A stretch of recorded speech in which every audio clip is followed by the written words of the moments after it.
Guys, তোমরা সবাই কেমন আছো? আশা করি অনেক অনেক ভালো আছো। একদম আমাদের ভেতরে কিন্তু প্রচুর কৌতূহল, প্রচুর প্রশ্ন, আর একমাত্র সলিউশন হচ্ছে হুজুর। মানে আমরা যেটাকে অনেক কঠিন ভাবে ভাবি, মানে অনেক কঠিন ভাবে প্রশ্নটা করি, একদম সেটাই কিন্তু এক তড়িতে হুজুরা পুরো সলভ করে দেয় সবকিছু, জলের মতন। কিন্তু এটা আমার কাছে বেশ ভালো লাগে, হুজুরদের কথা বার্তা।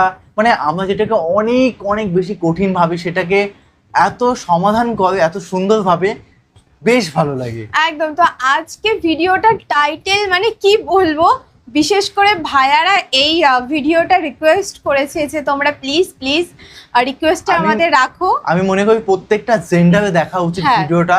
মানে এমন কি আছে, কারণ এমন কিছু লুকিয়ে আছে কথার মধ্যে যে দুটো জেন্ডারকে দেখা উচিত। একদম। তো আজকে আজকে ভিডিওটার টাইটেল হলো মেয়েদের কেন এত তালাক হয়। আচ্ছা, প্রতিটা কথা যেন কলিজায় লাগে সত্যি। আর জামশেদ মজুমদারের হুজুরের ভিডিও কোনো কথাই হবে না। উনি অত্যন্ত সাহসী এবং স্পষ্ট কথা বলতে উনি ভালোবাসেন, আমরাও সেটাই চাই।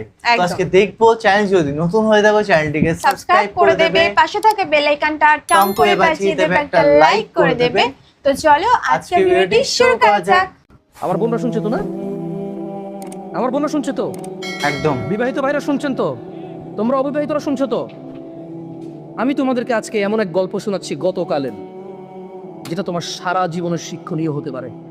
আজকে দিন আমি বিলিভ করি, যদি আমি এরপর আর একটা বক্তব্য না দিই, একটা হাদিস, একটা আয়াত না বলে, যদি ওয়াখির দাওয়ানা আলহামদুলিল্লাহি রাব্বিল আলামিন বলে চলে যাই, আমার এখানে আসার সার্থক যদি তোমরা বুঝতে পারো।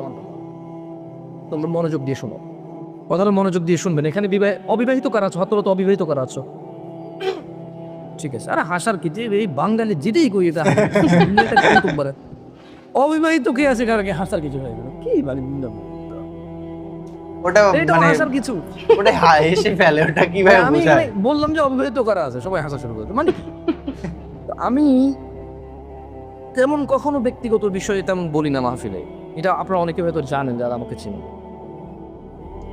গতকাল আমার কাছে প্রশ্ন আসলো তালাক বিষয়ে। আমি বেশিরভাগ সময় অ্যাভয়েড করি তালাক বিষয়ে প্রশ্ন। এমনিতে আমি নর্মালি কোনোদিন কোনো ফতোয়া দিই না।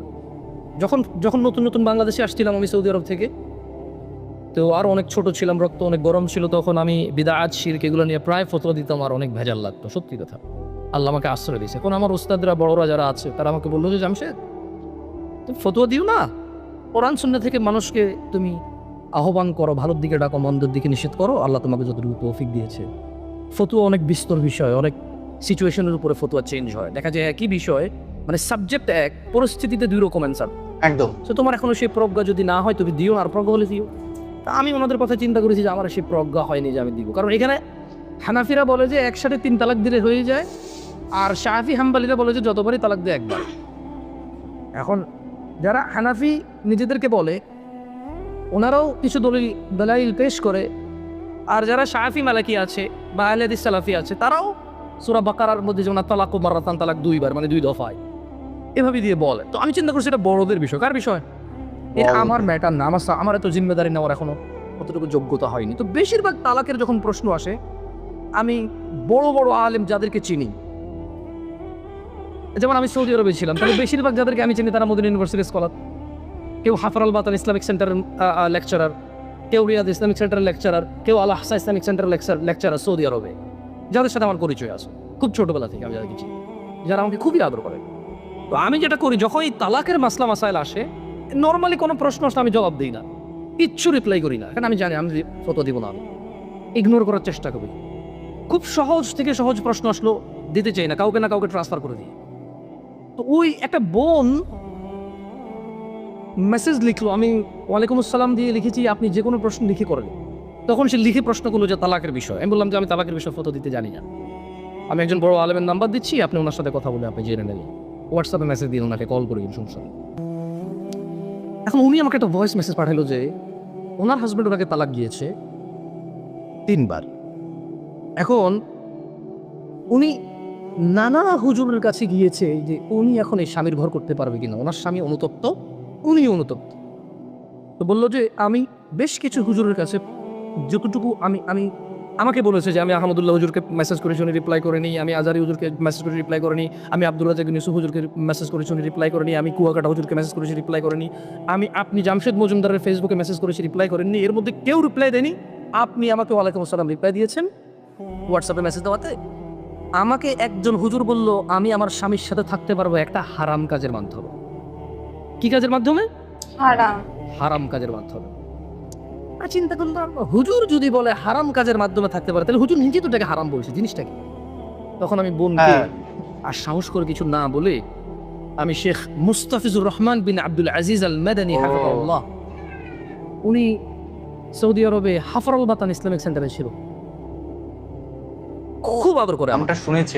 আমি বললাম যে আমি একজন বড় আলেমের নাম্বার দিচ্ছি, আপনি ওনাকে কল দিয়ে আপনার মাসলাটা জেনে নেন, আমাকে আপনার পুরো কথা খুলে বলার দরকার নাই, আপনি ওনার সাথে ডিসকাস করেন। ঠিক 2 ঘন্টা বা 3 ঘন্টা পর উনি আমাকে মেসেজ দিল যে হুজুর আমি তো আপনার সাথে কথা বলতে চাই। আমি বললাম যে আমি আপনার সাথে কথা বলবো না, আমি আপনাকে যার নাম্বার দিয়েছি যদি ওনার কথায় আপনার কিছু বুঝে না আসে তাহলে আমার কথা আপনার বুঝে আসবে না। বলে যে না হুজুর ওনার সাথে আমার স্বামী কথা বলেছে, তবে আমার স্বামী একটা বিষয় গোপন করে কথা বলেছে, গোপন করে কথা বলার পরেও হুজুর বলেছে যে তালাক হয়ে গেছে, কিন্তু এখন আমার স্বামী হাফেজে কোরআন, আলেম পাস, আমার স্বামী বলছে তালাক হয়নি। ও আমি বললাম যে ওকে আপনি শেখকে কল করে বলেন যে আপনার স্বামীটা গোপন করেছে। বলে যে আমি ভয় পাচ্ছি ওনাকে কল দিতে, কারণ আমার স্বামী কথা বলে শুনি এবার কি মনে করে। আমি শুনি কিচ্ছু মনে করবে না, আমি ওনাকে ফোন দিচ্ছি, আপনি কথা বলেন। ভদ্র মনে কথা বললাম। তখন জোহরের টাইমের সময় হয়েছে, আমি ফোন দিলাম, এবার মানে আমার একটু মেজাজ খারাপ হয়েছে। কি খারাপ হয়েছে?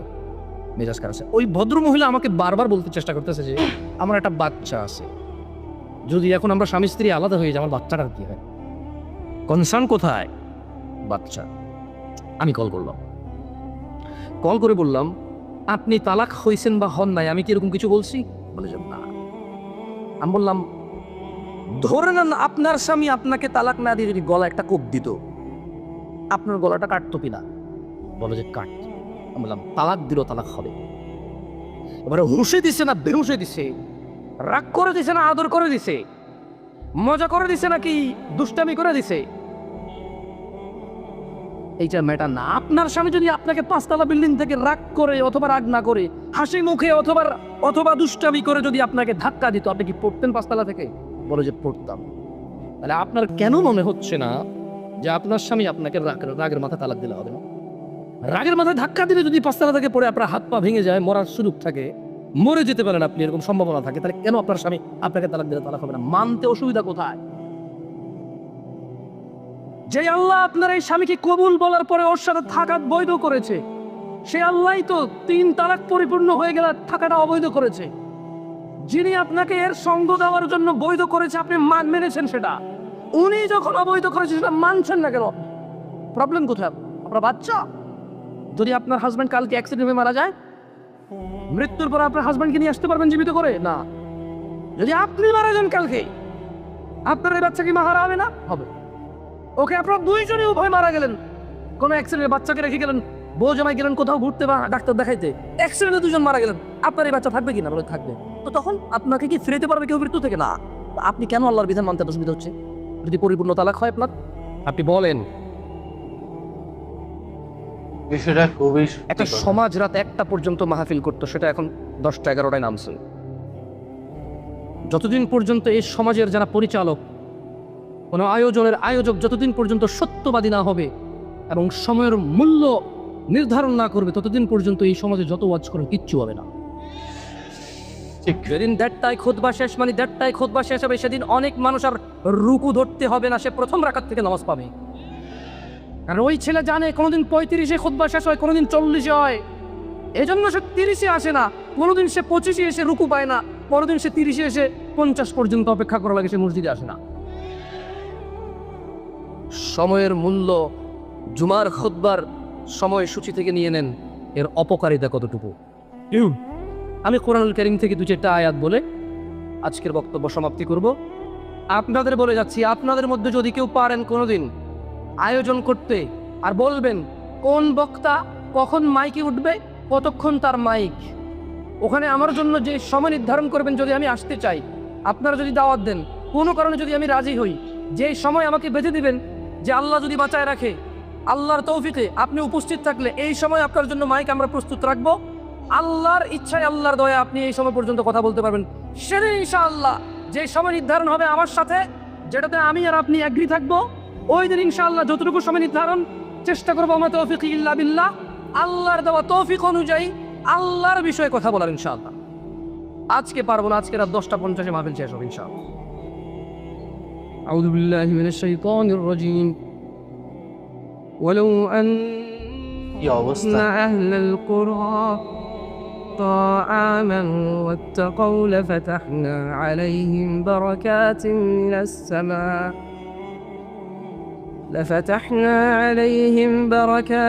من السماء والأرض ولكن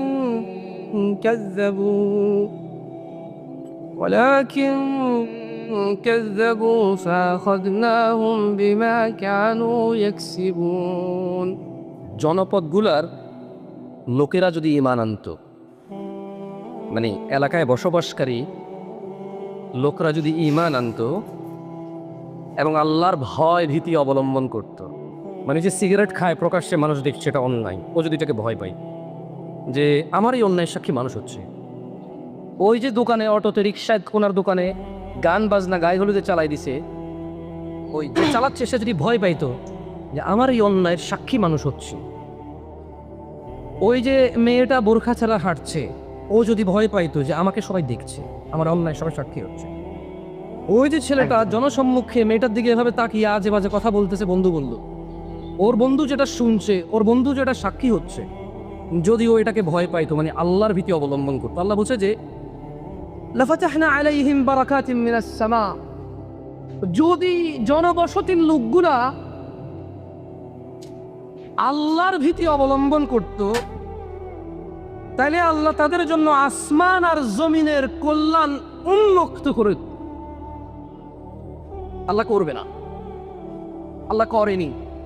আল্লাহ বলছে যদি এরা আল্লাহ ভীতি অবলম্বন করত গুনাহ করার সময়, যদি এরা ঘুমের সময় আল্লাহ ভীতি অবলম্বন করতো যে ফজরে যেতে হবে, ঘুমানো যাবে না, স্ত্রী সহবাসের পরে যদি এরা আল্লাহ ভীতি অবলম্বন করতো যে আজান হয়েছে মানুষ দেখবে গোসল করতেছি, কি আসে যে আমি বিয়ে করছি, আমার বউ, আমি থাকবো, এটা সবাই জানে, এখন গোসলের লজ্জা কোথায়, গোসল করো ভাই, নামাজে যাও, ওখানে যদি আল্লাহ ভীতি করত, এই যে লোকটা দাড়ি কাটছে, এ দোকান ভর্তি লোক, এই আল্লাহ রাসূলের সুন্নাহটা কেটে ফেলতেছে, সবাই সাক্ষী, হাজার হাজার মানুষের সামনে চলাফেরা করে, ও যদি ওখানে আল্লাহ ভীতি করতো যে দাড়িটা কাটতেছি গুনার কাজ, সবাই সামনে সবাই সাক্ষী, আমার আমি এটা কেটে ফেলতেছি, আল্লাহ ভীতি যদি অবলম্বন করত, আল্লাহ বলছেন যে লাফাতাহনা আলাইহিম, এই লোকগুলো যদি অপরাধের সময় আল্লাহকে ভয় করত, এই লোকগুলো যদি নেকি করত আল্লাহর ভয়ে, আমি জমিন আর আসমানে যে বরকত রেখেছি, কল্যাণ রেখেছি,